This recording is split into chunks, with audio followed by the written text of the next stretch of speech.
오늘 시편 91편의 말씀은 90편과 더불어서 하나님의 사람 모세의 기도다 이렇게 이야기하고 있습니다.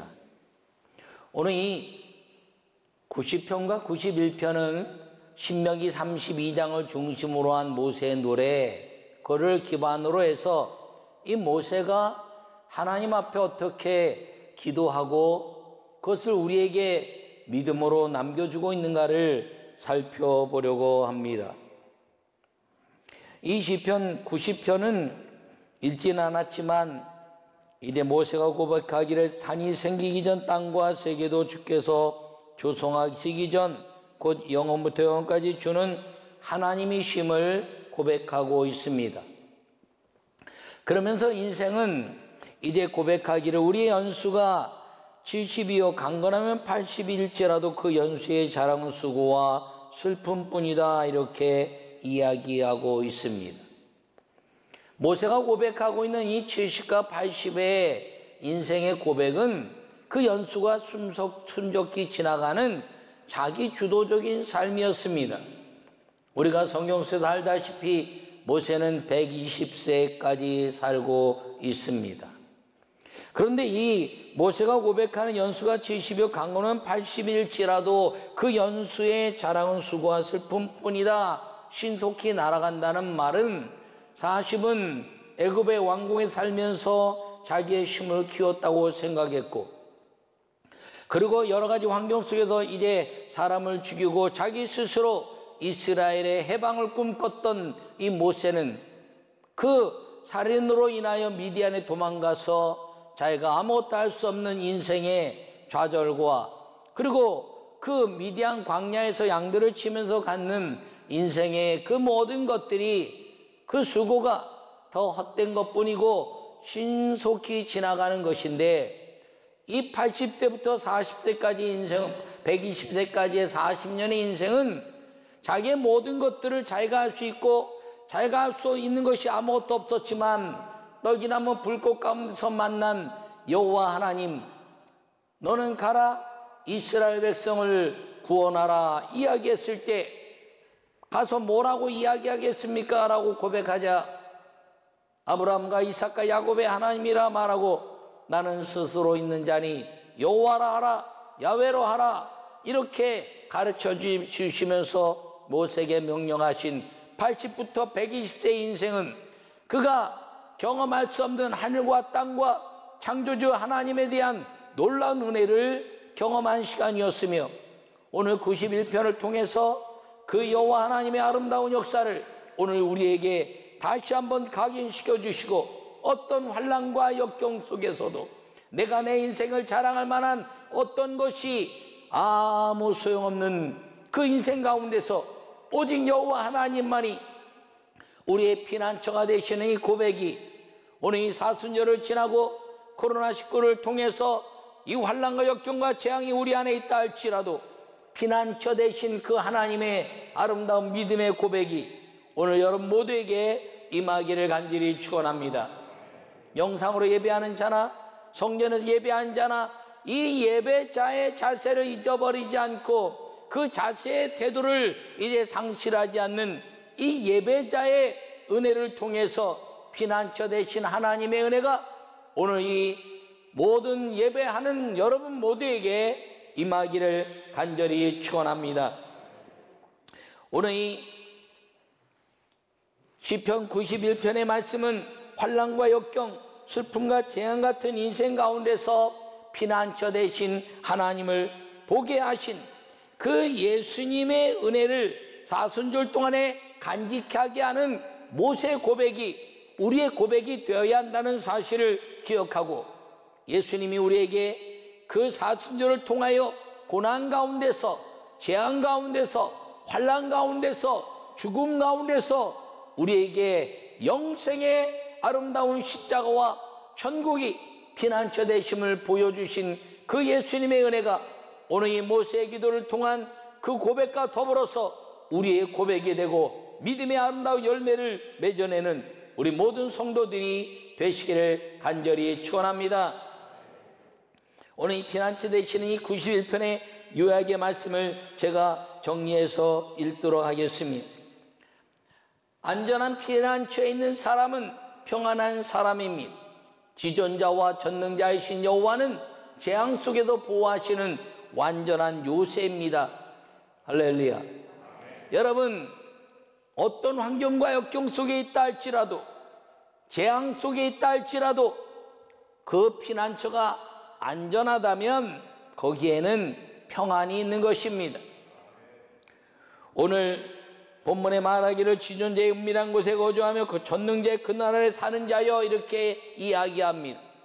그것이 누구냐면 기도하는 자기 자신을 고백하고 있는 것입니다. 그리고 그 기도 안에 있는 모든 사람들이 그 하나님의 아름다운 그 나라에 사는 자, 지존자의 아름다운 은밀한 곳에 거하면서 평안을 누린 자가 누구냐? 사막 속에서, 광야 속에서 환난과 역경과 제약 속에 있는 것 같지만 하나님 안에 있는 사람, 그 사람이 바로 내가 되었을 때 하나님은 모세에게 함께 하셨던 것처럼 우리와 함께 하신다는 약속이 오늘의 이 말씀 속에 있다는 사실을 기억하기를 간절히 바랍니다. 그의 깃으로 덮으시리니 내가 그 날개 아래 피하리라, 이렇게 말씀하고 있습니다. 여호와 하나님은 그 예루살렘에 있는 많은 사람들에게 이제 여호와를 떠나고 그 이름의 배역함 속에 있을 때 예수님이 이 땅에 오셔서 하신 말씀이, 예루살렘아 예루살렘아, 그 패악하고 악한 이 예루살렘아, 내가 너희를 암탉이 병아리를 품듯이 덮고 품으려 했으나 너희는 내게서 벗어나 그것을 원치 아니하였도다, 이렇게 말씀하고 있습니다. 주님이 가장 원하시는 것은 그 피난처 안으로 들어오는 것입니다. 그 피난처 안에서 주님의 아름다운 보호하심을 받는 것인데, 그것이 누구냐? 여호와 하나님이요, 그 믿음 안에 거하는 아름다운 가치라는 사실을 기억하기를 바랍니다. 애굽에서 이스라엘 백성들이 그 광야로 떠날 때는 인간적으로 볼 때 애굽과 미디안은 풍요의 땅이요, 그 광야는 악한 그리고 연약한 재앙의 땅처럼 보였습니다.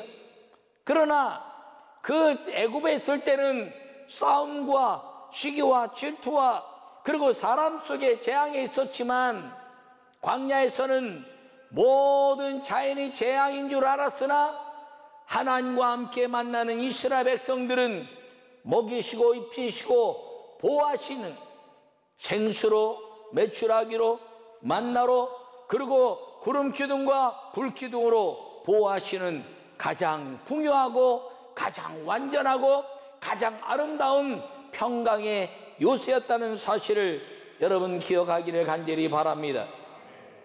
그러므로 피난처 되시는 하나님은 첫째 어떤 하나님이시냐면, 하나님은 예배 안에서 피난처가 되신다라는 것을 기억하기를 바랍니다.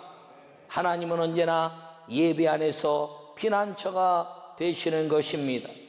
여호와는 나의 피난처시라 하고 지존자를 너의 거처로 삼았으므로 화가 내게 미치지 못하며 재앙이 내 장막에 거하지 못하리니 그가 너를 위하여 그의 천사들을 명령하심에 내 모든 길에서 너를 지키게 하심이라, 이렇게 말씀하고 있습니다. 여러분, 이스라엘 백성들은 애굽에서 이끌어내실 때 그 이유는 여호와 하나님, 잃어버린 하나님, 잃어버린 그 이름 여호와 하나님과의 거룩한 만남을 통해서 그 애굽 땅에 내려가 저주의 땅에 있는 것 같았지만 이제 다시 약속의 땅으로 돌아와 약속의 하나님과의 만남을 위해서 하나님은 피난처가 되게 하시는 아름다운 광야에서 성막을 만드시고 거기서 내가 너희와 만날 것이며 라고 선언하시고 예배자가 되게 하시는 이스라엘 백성을 통해서 그들 가운데 임재하셨다는 사실을 기억하기를 바랍니다. 여러분, 여호와 하나님이 이스라엘 백성들을 이제 가나안 땅으로 이끄실 때 그 10가지 재앙을 행하십니다. 마지막 재앙이 장자의 재앙입니다. 그 장자의 재앙은 죽음의 재앙인데 그것은 무슨 재앙이냐면 이제 악한 죽음의 그림자들, 죽음의 귀신들이 덮어가는 무서운 전염병이라고 말할 수 있습니다. 그래서 이제 모세는 이 전염병 가운데서도 건지신 하나님 이렇게 말합니다. 전염병을 통해서 오는 것은 죽음입니다.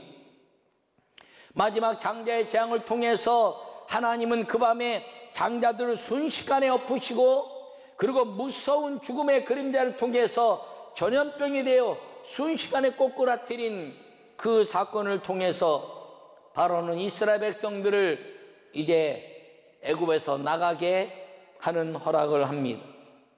그럼에도 불구하고 그 홍해를 가르고 광야에 가는 이스라엘 백성을 쫓아와서 또다시 죽음 가운데 몰아넣으려고 하는 모습이 있습니다. 여러분, 그 죽음의 그림자 가운데 밤에 1000마리 쓰러지고 그리고 이제 수많은 10,000명이 1000명이 쓰러지는 그 가운데서 하나님은 여호와의 말씀대로 지킨 사람들마다 하나님의 그 말씀에 아름다운 그 은혜로 인하여 문설주와 임방의 피를 바르고 그 집안에 거하는 피난처에 거한 사람들마다 무서운 전염병, 무서운 죽음의 그림자를 넘어가게 하시고 보호하신 것을 여러분 기억하기를 바랍니다.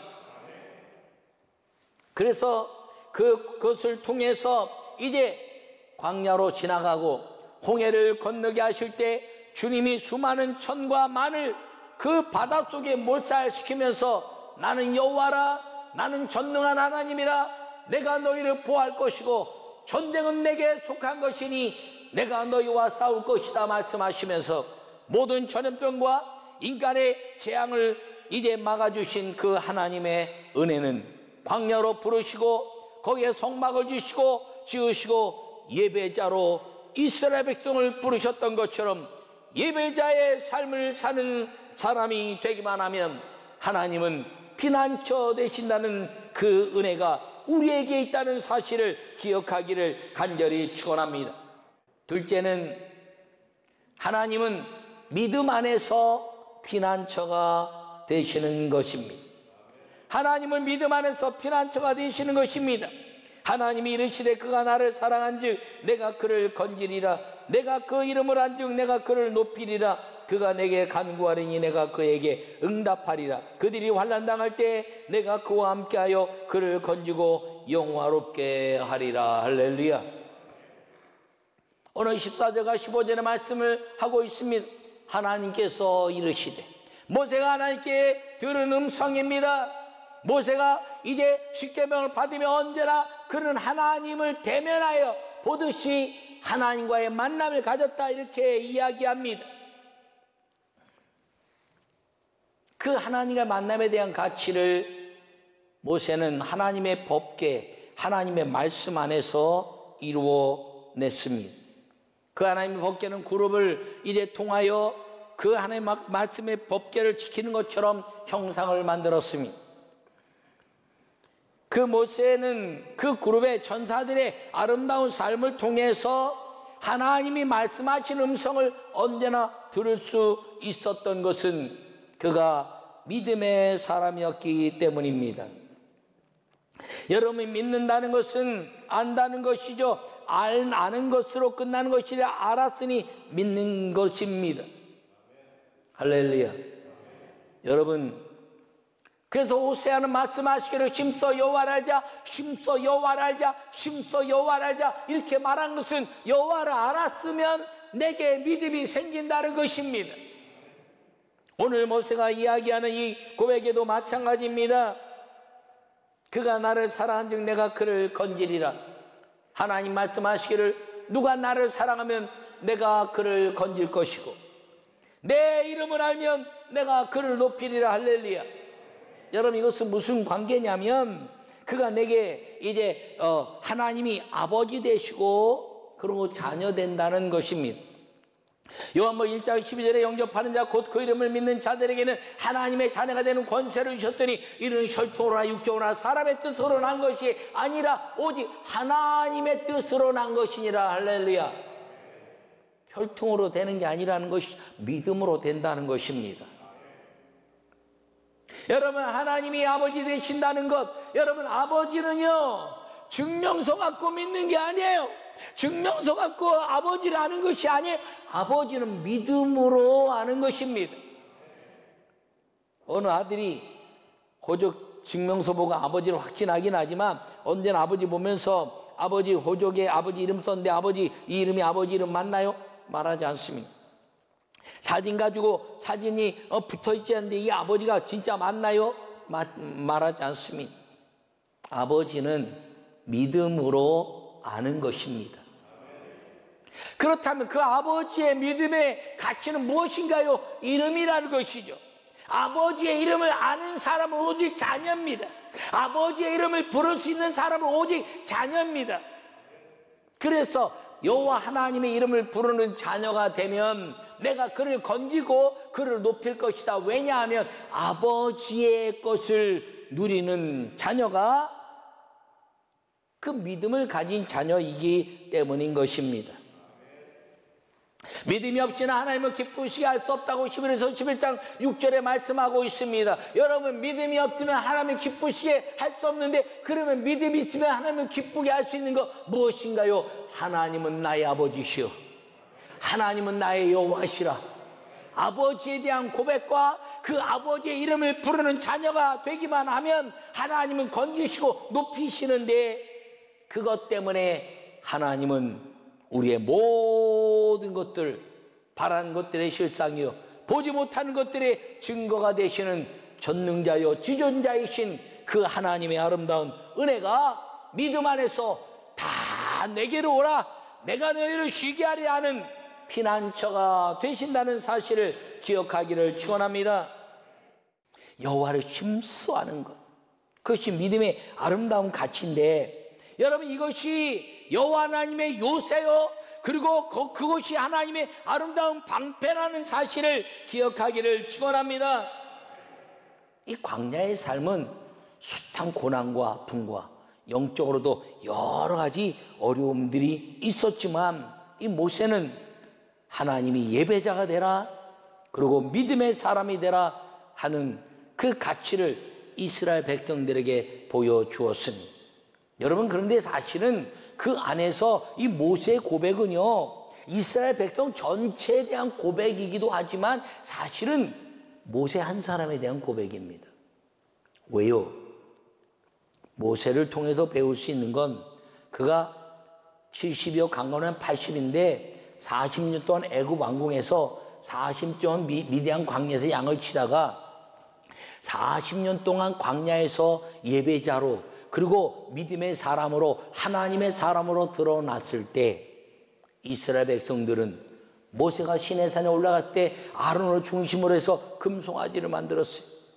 그건 하나님 보시기에 우상이고 하나님 보시기에 다른 신이라고 이야기하는 것이지만 이스라엘 백성들은 그 땅에서 하나님이 보이지 않으니 하나님을 만들자고 만든 것이 금송아지였습니다. 언제나 인간은 그렇게 무너질 수 있다는 것이죠. 근데 모세를 통해서 보여주는 것은 세상이 다 무너져도 너 하나가 나의 모세가 되라 하는 말씀입니다. 여러분, 이 땅에 다 무너지고 이제 역경과 재앙과 환란이 온다 할지라도 오늘 너 모세가 되라 하는 이 말씀은 여호와 하나님이 이 세상의 모든 백성을 다 쓸어버리고 너로 인하여 나의 백성을 만들겠다고 선언하실 만큼 하나님은 전능자요 믿음의 한 사람으로 인하여 온 백성과 온 인류를 주님이 새롭게 할 수 있는데 그것이 내가 되라 하는 말씀인 것을 기억하기를 바랍니다. 수많은 사람들 가운데 수많은 사람들을 볼 수 있고 수많은 환경을 볼 수 있고 수많은 교회를 볼 수 있고 수많은 여건들을 볼 수 있고 많은 재앙 속에 환란 속에 다 볼 수 있지만 거기에 믿음의 사람이 되기 위하여 보는 것이 아니라 눈을 들어 여호와 하나님을 볼 수 있는 나와 너의 만남의 하나님, 그 믿음의 사람 예배자가 내가 되라 여러분이 되라. 여러분 중에 한 사람 아들이 되라 하는 말씀인 것을 기억하기를 축원합니다. 모압 땅에서 40년의 광야를 지나면서 모세는 이스라엘 백성들에게 남긴 이 아름다운 시편의 노래가 그의 기도였으며 유언이었으며, 그리고 우리에게 주시는 하나님을 향한 예배자와 믿음의 삶을 위한 아름다운 미래였다는 사실을 여러분이 마음에 새기시오. 그 모압 땅에서 가나안 땅을 바라보면서 들어갈 수 없는 그 땅, 그러나 하나님이 40년 동안 이끌어 주신 그 믿음의 여정들을 이 고백해낸 시편 91편의 이 말씀이 여러분 일생 동안 모세의 노래, 모세의 시편이 아니라 하나님의 사람 모세, 하나님의 사람 윤보한, 하나님의 사람 여러분의 이름이 되어 피난처 되신 여호와 하나님과 영원토록 주님 오시는 그날까지 예배자로, 믿음의 사람으로 하나님과의 거룩한 성령의 동행 속에 살아가는 여러분 모두가 되시기를 간절히 축원합니다.